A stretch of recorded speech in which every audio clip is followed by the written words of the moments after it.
దేవుడు సృష్టించిన మొదటి మనుషులు ఆదాము హవ్వలకి 2 కుమారులు పుట్టారు. వారు కయీను, హేబేలు.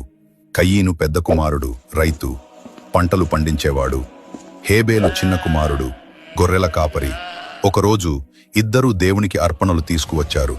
హేబేలు తన గొర్రెలలో క్రొవ్విన వాటిని అర్పించాడు.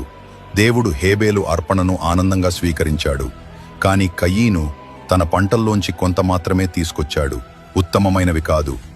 దేవుడు అతని అర్పణతో సంతోషించలేదు. దాంతో కయీను చాలా కోపంగా, ఈర్ష్యతో నిండిపోయాడు. దేవుడు అతని మనసును చూశాడు.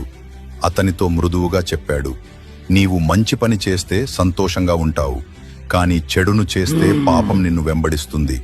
కాని కయీను తన ఈర్ష్యను ఆపుకోలేకపోయాడు. ఒకరోజు పొలంలో ఉన్నప్పుడు అతని కోపం అదుపు తప్పింది. హేబేలుపై పడి అతనిని చంపేశాడు. దేవుడు కయీనుని అడిగాడు, నీ తమ్ముడు హేబేలు ఎక్కడా? కయీను అన్నాడు, నాకు తెలియదు. నేను ఎప్పుడూ నా తమ్ముడిని కాపాడుతూ ఉండాలా? కాని దేవుడు అన్నాడు, నీ తమ్ముడి రక్తం నాకు మొరపెట్టుకుంటోంది. నీవు నీ తమ్ముణ్ణి చంపావు. ఇప్పటినుంచి నీ జీవితం కష్టమవుతుంది. నీ పంటలు పండవు. నీవు ఈ స్థలాన్ని విడిచి వెళ్ళాలి. నీవు దేశదిమ్మరివై తిరుగుతూ